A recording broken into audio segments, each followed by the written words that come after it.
नमस्कार दोस्तों, आप लोगों ने थंबनेल देख लिया है। स्पेशली जो वर्किंग प्रोफेशनल्स हैं उनको कैसे प्रिपरेशन करनी चाहिए बैंक एग्जाम्स की, ये वीडियो इसको लेकर है।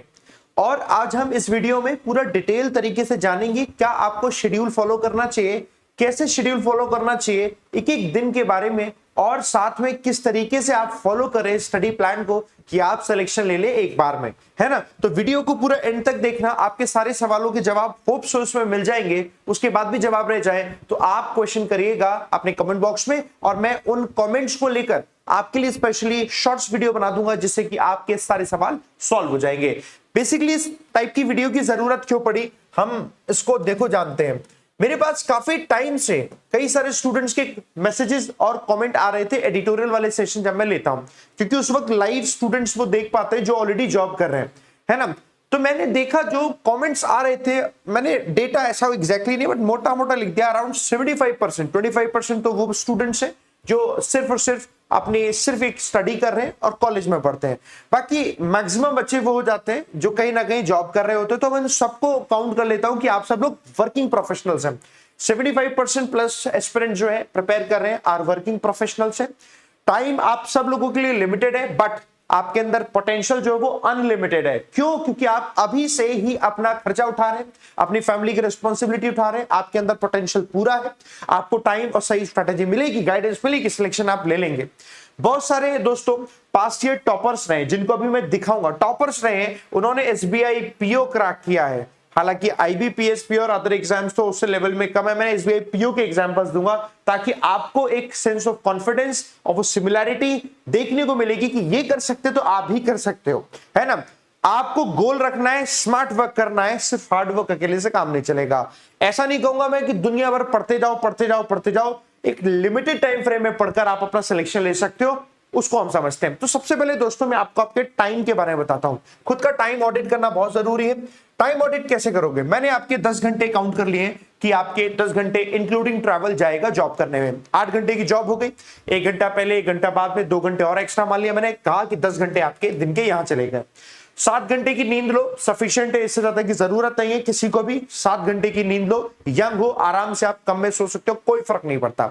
इसके अलावा बाकी 2 घंटे और निकाल दो आपकी बेसिक नीड्स के लिए। 2 घंटे आपने वहां निकाला, बचे आपके सामने दोस्तों 5 घंटे दिन के। लेकिन मैं ये नहीं कह रहा हूं इन 5 घंटों में आपकी पढ़ाई हो जाएगी। इन 5 घंटों में भी आप पढ़ाई कर पाओगे 3 से 3.5 घंटे। 3 से 3.5 घंटे। तो सबसे पहले आप मुझे अभी वीडियो को पॉज करके सोचिएगा, क्या ये प्रैक्टिकली फिजिबल है या मैं ऐसे हवा में बात कर रहा हूं। 24 घंटों में से आपको 3 से 3.5 घंटे निकालने हैं पढ़ाई के लिए। हर दिन मंडे से लेकर फ्राइडे तक 3 से 3.5 घंटे अगर आपने निकाल लिए तो दोस्तों स्ट्रेटेजी बन जाएगी। और डेफिनेटली ये पॉसिबल है। और आपके लगता है अगर आपको कि ये पॉसिबल नहीं है तो दोस्तों कहीं ना कहीं आपका टाइम जो है वेस्ट हो रहा है। अपने सोशल मीडिया पर वेस्ट हो रहा होगा, दोस्तों के साथ वेस्ट हो रहा होगा, घर के कुछ ऐसे काम होंगे जो कि दोस्तों नेसेसरी है बट इतने अर्जेंट नहीं है, तो उसको छोड़ दो। नेसेसरी है बट अर्जेंट नहीं है, छोड़ दो उसको। आप वीकेंड पे निपटाने की कोशिश करो, किसी और को आपको असाइन करो, उसको काम करवाओ। ऐसे करके करने की कोशिश करनी है। 3 से 3.5 घंटे तो आपको निकालने पड़ेंगे और वो आप निकालिए। अच्छा जी, जब आपने 1 घंटे निकाले तो मैंने आपके लिए शेड्यूल एक सिंपल टाइप का बनाया है। इसको आप ऐसे पत्थर की लकीर मत मानना कि यही सर ने बताया है तो ऐसे ही फॉलो करना चाहिए। ये मैं अपने हिसाब से बता रहा हूं कि एक आइडियल जो टाइम होता है जॉब का, तो उसके हिसाब से समझना। मैंने माना आइडियल टाइम आपको ऑफिस पहुंचना है 10 बजे, शाम को 6 बजे आप आ रहे हैं। 10 बजे ऑफिस पहुंचना है, शाम को 6 बजे आ रहे हैं, तो मैंने आपको बनाया है यहां पर। कैसे? सुबह उठते हैं आप, मंडे से लेकर फ्राइडे तक, ये 5 दिन का है दोस्तों, 5 डेज का है, मंडे से लेकर फ्राइडे तक का। देखो आप क्या करेंगे, आपके सामने सुबह का 1.5 घंटा 6 से लेकर 7:30 मैंने बनाया है। ये जो 1.5 घंटा है दोस्तों, इस 1.5 घंटे के चंक में ऑल्टरनेटिव डेज पर एक एक सब्जेक्ट पढ़ना है। 1.5 घंटे पूरा का पूरा आप देना है। जैसे एक दिन आपने क्वांट पढ़ा मंडे को, ट्यूसडे को पूरा 1.5 घंटा आपने रीजनिंग पढ़ा, ठीक है। ऐसे ऑल्टरनेटिव डेज पर वेंसडे को फिर आपने पढ़ा क्वांट, थर्सडे को फिर आपने पढ़ा रीजनिंग। ऐसे ऑल्टरनेटिव डेज पर पढ़ना है, 1.5 घंटा पूरा देना। ये 1.5 घंटा मैंने अपने हिसाब से निकाला कि आप जॉब जा रहे हो, ऑफिस जा रहे हो, सुबह सुबह जब आप उठते हो, हाथ मुंह धोकर फ्रेश वगैरह होगा, तुरंत आप पढ़ने बैठ जाओ और 1.5 घंटे का चंक आप निकाल लो। और ये 1.5 घंटे का चंक निकालना एब्सोल्युटली नेसेसरी है और आप आराम से निकाल सकते हैं। सबसे सुबह सुबह आप ऐसे सब्जेक्ट को पढ़ते हैं जो आपके लिए डिफिकल्ट लगता है, क्योंकि वहां आपका दिमाग सबसे ज्यादा काम करता है, एकदम फ्रेश हो दिमाग होता है, आप सबसे ज्यादा आप फोकस हो पाते हैं। तो मैंने यहाँ पर क्वांट और रीजनिंग यहाँ लिख दिया। इंग्लिश इतना डिफिकल्ट होता नहीं है जितना लोगों को लगता है, लोग मान लेते हैं डिफिकल्ट है। मैं आपको सही गाइडेंस स्ट्रेटेजी देता हूं तो इंग्लिश आप आराम से कर सकते हो, आप चलते फिरते भी कर सकते हो। इंग्लिश रीडिंग करने का खेल है, वोकैबुलरी लर्न करने का खेल है, बाकी ग्रामर है वो छोटा सा हिस्सा है, 2-4 बार रिवाइज करने पर ग्रामर भी हो जाती है। तो हमने देखा यहाँ चंक निकाला, आप चले गए ऑफिस, ऑफिस से लौट कर आए 6 बजे तक का ऑफिस है, 7 बजे लौट कर आए, खाना पीना खाया, जो करना है किया, 9 बजे आप बैठ जाओ, 9 बजे आप बैठ जाओ। सिर्फ आधा घंटा आपने क्या दिया है, वोकैबुलरी याद करने को लेकर, एडिटोरियल की रीडिंग करने को लेकर, ग्रामर के रूल्स करने को लेकर। ये आपको डेली करना है, वहां वो ऑल्टरनेटिव डेज पे करना है, ये आपको डेली करना है। जब आप डेली करेंगे ना, डेली करने से आपको धीरे धीरे चीजें याद हो जाएंगी। 15 से 20 दिन लगेंगे कि आपको वोकैबुलरी लगेगी रिपीट हो रही है, रीडिंग की हैबिट आपकी बेटर होगी, क्योंकि आप जॉब कर रहे हैं तो ऑलरेडी आपको मेल्स पढ़ने की आदत होगी, इंग्लिश में पढ़ने की आदत होगी, कम्युनिकेशन आपका बेटर होगा। ये चीज ऑलरेडी होगा, आपका नहीं भी होगा तो आपको लगाकर इसे करना है। आधे घंटे मैंने बोला, आधे घंटे आप आराम से निकाल सकते हैं। उसके बाद अगला 1 घंटा और निकालना है, उसके बाद अगला 1 घंटा और निकालना है। ये जो 1 घंटा है, इस 1 घंटे पर आप प्रैक्टिस करेंगे एमसीक्यूज की, मिक्स्ड मतलब क्वांट्स भी, रीजनिंग भी, इंग्लिश भी। ये आप 3 को सबसे पहले करो, क्योंकि प्रीलिम्स में ये 3 आते हैं। जनरल अवेयरनेस को आप बाद में करेंगे, उसका तरीका भी मैं आपको बाद में बताऊंगा। हल्का हल्का पढ़ना, थोड़ा थोड़ा पढ़ना, उसका तरीका बताऊंगा। ये आपको करना है डेली प्रैक्टिस। इस प्रैक्टिस करने से क्या है कि आपने जो भी पढ़ा उसको आपको साथ के साथ आ भी रहा है। ऐसा नहीं कि सिर्फ पहले पढ़ते पढ़ते जा रहे हैं, टेस्ट हम बाद में लगाएंगे। ये जो टेस्ट है साथ के साथ करते जाने जरूरी है। मॉक टेस्ट आप एमसीक्यू की फॉर्म में जितना ज्यादा लगाओगे उतनी ज्यादा प्रैक्टिस आपकी सही डायरेक्शन में होगी। आपने कहा ये पैटर्न बनाना ही है, सो जाओ उसके बाद, ठीक सो गए। अब मुझे बताओ, एक दिन में क्या ये किया जा सकता है कि नहीं? जॉब करने के साथ एक दिन में ये 3 से 3.5 घंटे निकाले जा सकते हैं कि नहीं? 1.5 घंटा आपने यहां लगाया, आधा घंटा आपने यहां निकाला, 2 घंटा हो गया। उसके बाद दोस्तों 1 घंटा और निकाला, 3 घंटे है। मैं 3 से 3.5 घंटे का बात कर रहा हूं।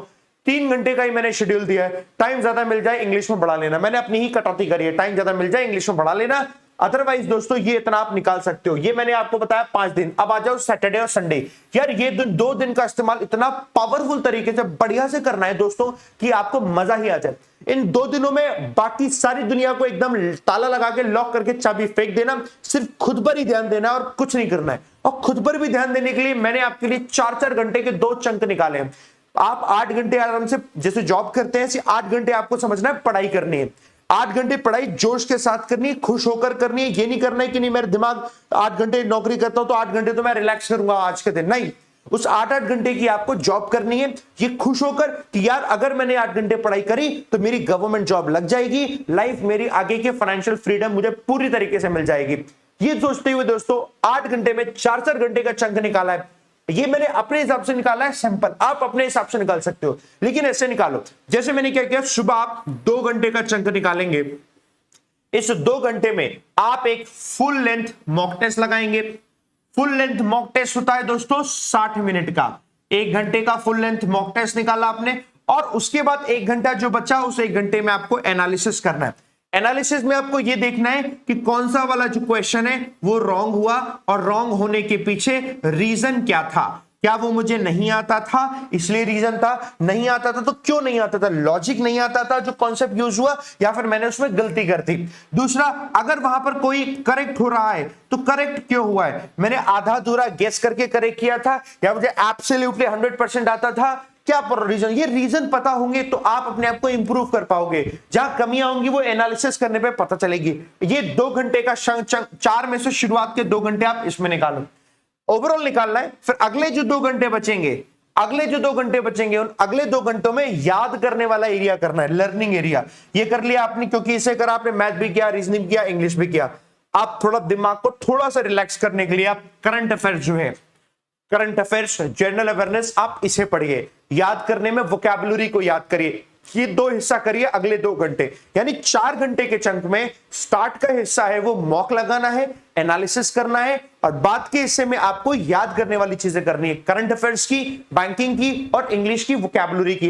ये 4 घंटे का चंक आपने यहां निकाला, और जो अगला 4 घंटे बीच में फिर 2 गैप, सो रिलैक्स करो। अगला 4 घंटे 4 बजे बैठो, रात के 8 बजे तक बैठो, 4 से लेकर रात के 8 बजे तक बैठो दोस्तों।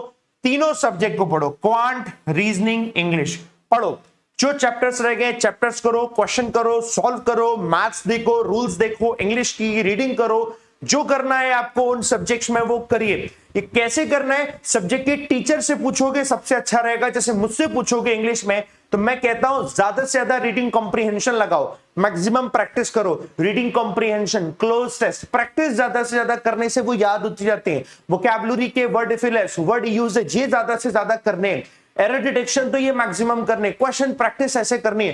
ये 4 घंटे का चंक लगाना है और ये आपको हफ्ते में वो जो 2 दिन है, सैटरडे वाला दिन भी और संडे वाला दिन भी करना है। मैं आपको बता रहा हूं इससे बेस्ट कोई स्ट्रेटेजी हो ही नहीं सकती। ये स्ट्रेटेजी दोस्तों सिर्फ अकेले मेरे बताने पे नहीं, जितने भी ऐसे स्टूडेंट्स रहे जो वर्किंग प्रोफेशनल थे और उन्होंने तैयारी करी और फाइनल सिलेक्शन लिया एसबीआई पीओ जैसे एग्जाम में, दोस्तों उनकी स्ट्रेटेजी भी यही रही है। अब मैं आपको दिखाता हूं वो लोग कौन है, आगे एंड में दिखाऊंगा वो लोग कौन है। यहां तक ही मुझे बताओ डुएबल है कि नहीं, कमेंट करके बताना सब डुएबल है कि नहीं, ये खुद से करना है। इसमें एक भी आपके लिए मैंने लाइव वीडियोस नहीं ऐड करी हैं, यहां ऐड करनी है ऐड कर लो, रिकॉर्डेड देखनी है रिकॉर्डेड कर लो। आप लोगों के लिए तो एक ही सही तरीका है कि रिकॉर्डेड वीडियो देखो, 2x पे देखो, जितनी जरूरत है उतनी देखो, सब कुछ एकदम लाइव पे बने रहने की जरूरत नहीं है क्योंकि आपके पास इतना वक्त नहीं है। आपको अपने वक्त को ऐसे करके बचाना है। कुछ गलतियां हैं दोस्तों जो आपसे हो सकते हैं, डेफिनेटली उनको आपको नहीं होने देना है। सबसे पहली गलती, जब आप ये कर रहे हैं आपको लगेगा कि यार एनालिसिस की इतनी जरूरत नहीं है, नॉट एनालाइजिंग मॉक्स, ये दोस्तों गलती हो जाएगी। अगर आपने एनालाइज नहीं किया मॉक तो आपको पता ही नहीं चलेगा कि असल में आपकी गलती कहां हो रही है, वो गड़बड़ हो जाएगा। दूसरा, स्किपिंग डिफिकल्ट टॉपिक्स, बहुत से एस्पिरेंट्स करते हैं जो डिफिकल्ट टॉपिक है उसे स्किप किया, जिस टॉपिक को करने में मजा आ रहा है सिर्फ उसी को किया, ये गड़बड़ हो जाती है। ऐसा बिल्कुल नहीं करना। स्टडिंग 4 to 5 आवर्स ओनली, सिर्फ 4 से 5 घंटे ही पढ़ाई करना on weekends and nothing on weekdays. Weekdays पे कुछ पढ़ाई नहीं करी कि ऑफिस से आए थक गए, ऑफिस से आए थक गए, ये नहीं करना है। ये करना ही नहीं है कि सोचा सिर्फ वीकेंड पे पढ़ाई करके कुछ हो जाएगा, सिलेक्शन नहीं होगा। इंप्रूव जरूर कर रहे होंगे पढ़ाई में, सिलेक्शन लेना है तो आपको वीकडेज एंड वीकेंड्स दोनों पे पढ़ाई करनी होगी। दूसरा, comparing with full time aspirants, अपने आप को कंपेयर करोगे फुल टाइम एस्पिरेंट्स के साथ तो आप पाओगे कि आप उनसे पीछे हो। वो कहेगा कि मैंने लाइव क्लास में ये देखा, मैंने लाइव में ये डाउट पूछा, ऐसा किया वैसा किया। उनसे कंपेयर बिल्कुल मत करना, आप गड़बड़ हो जाएगी। आप अपने हिसाब से करो क्योंकि हमें मालूम है जब लाइव स्टूडेंट्स पढ़ते हैं ऑब्वियसली वो ज्यादा बेनिफिट उन्हें मिलता है, बट उनके पास समय भी ज्यादा है ना, आपके पास समय कम है तो कम समय के हिसाब से आपको पढ़ना है। और आखिरी, नो फिक्स्ड रूटीन, बहुत से लोग अपना फिक्स्ड रूटीन नहीं बनाते जिसकी वजह से टाइम पर वो कोई सिलेबस कंप्लीट नहीं कर पाते, टाइम पर मॉक या एनालिसिस नहीं हो पाता। ये सबसे बड़ी गलती है। आप लोगों को तो एडवांटेज है इसका कि आप शेड्यूल फॉलो कर सकते हैं, आप टाइम से ऑफिस जाते हैं, टाइम से आते हैं, तो आप टाइम को जरूर फॉलो कीजिएगा। और वो जो आप वहां ऑफिस में टाइम फॉलो करते हैं वही आपको यहां भी फॉलो करना है। सिलेक्शन लेना है तो ये करना पड़ेगा और ये आपके लिए एडवांटेज भी है। तो मैंने आपकी कुछ लेवरेजेस लिख रखे हैं जो आपको एडवांटेज, जैसे कि आप लोग क्या है, बेटर डिसिप्लिन है आपके पास ड्यू टू जॉब स्ट्रक्चर, है कि नहीं, बेटर डिसिप्लिन है तो उस डिसिप्लिन का आपको फायदा उठाना है, यहां पे दिखाना है। वीकेंड में अगर फोकस कर लिया टाइम पर, यहीं से आपकी डीप स्टडी आवर्स हो जाएंगे। इसलिए वीकेंड के जो 4-4 घंटे के मैंने चंक निकाले, ये आपका डीप स्टडी करने में बहुत हेल्प करेगी, फोकस स्टडी करने में बहुत हेल्प करेगी। इसके अलावा पैसे तो कमा ही रहे हो, फाइनेंशियल स्टेबिलिटी तो सोचने की जरूरत नहीं है ना, स्ट्रेस कम है कि ये वाला फॉर्म भरे कि नहीं ना भरे, जो फॉर्म आते हैं सारे फॉर्म भरो। अभी रिसेंटली फॉर्म निकला है ना इंडियन ओवरसीज बैंक में एलबीओ का, लोकल बैंक ऑफिसर, 85,000 तक इसकी तनख्वाह है जाएगी। हर बच्चा फॉर्म नहीं भरेगा, आप फॉर्म भरो, क्योंकि फीस जब ज्यादा होती है तो दिमाग में बर्डन आते हैं कि फॉर्म भरे कि ना भरे। फॉर्म जरूर भरो, फॉर्म भरो और मेहनत पूरी करो ताकि सिलेक्शन उसमें ले पाओ। सिलेक्शन नहीं हो तो अगले के लिए तैयारी करो, लेकिन फॉर्म जरूर भरना, यह आपके लिए बेनिफिट, आप आराम से कर सकते हैं। अगला, टाइम प्रेशर, आपको पता है ना ऑफिस है, टाइम प्रेशर पता है, तो बेटर टाइम यूटिलाइजेशन भी आप कर पाएंगे, ये आपके फायदे वाली चीज है कि नहीं, बिल्कुल है। एक चीज बताता हूं, सैटरडे संडे में एक काम जरूर करना, जहां भी आप टाइम निकालते हो ना, सैटरडे में जो मैंने कहा मॉक पेपर लगाना, वो एक प्रीलिम्स का मॉक लगाना हमेशा सैटरडे को, संडे को एक मेंस का मॉक लगाना।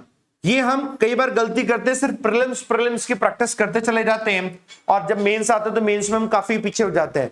प्रीलिम्स की एक सैटरडे जरूर प्रैक्टिस लगाओ, मेंस की फिर आप संडे प्रैक्टिस लगाओ, और जैसे ही कोई एग्जाम का नोटिफिकेशन आ गया, एग्जाम की डेट पता चल गई, तो एग्जाम की डेट पता चल गई तो उससे 1 महीने पहले मेंस को छोड़ दो, सिर्फ प्रीलिम्स, तब प्रीलिम्स लगाओ, और एग्जाम होते ही प्रीलिम्स का फिर मेंस पे लग जाओ।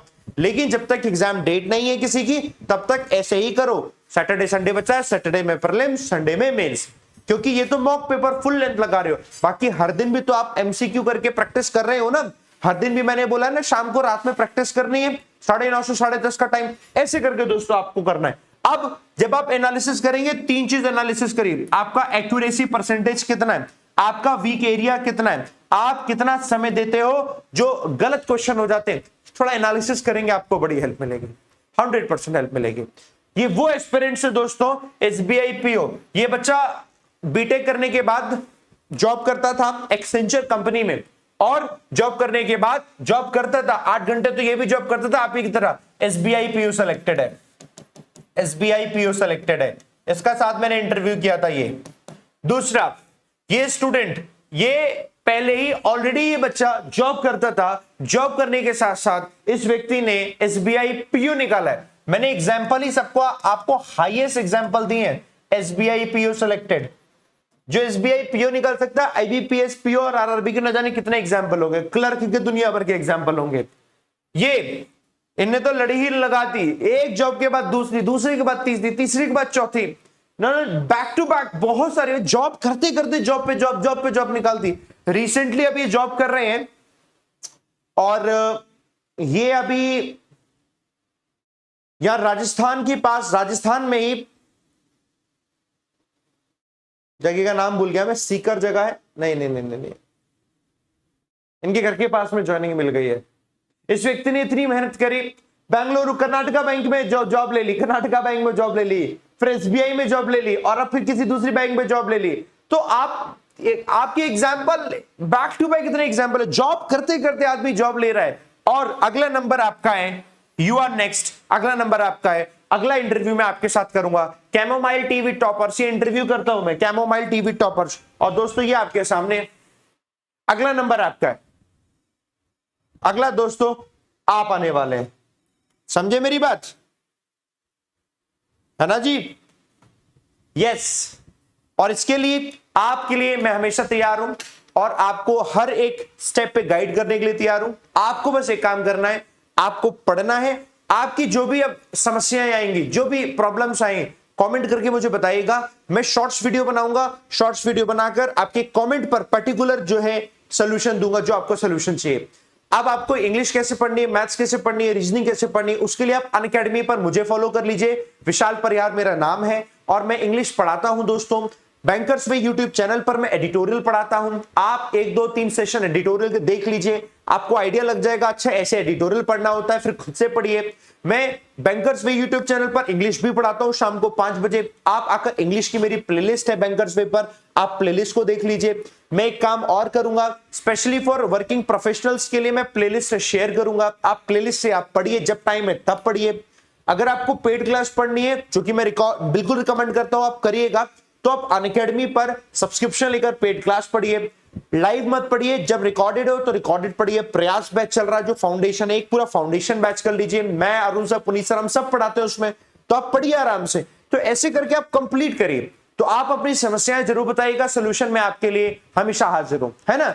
आज की सेशन कैसा लगा? आपके काम का क्वालिटी है, क्वालिटी वाला सेशन है, तो एक लाइक बटन में प्रेस करके जरूर बताना, जी सर क्वालिटी वाला ये सेशन है, काम का सेशन है।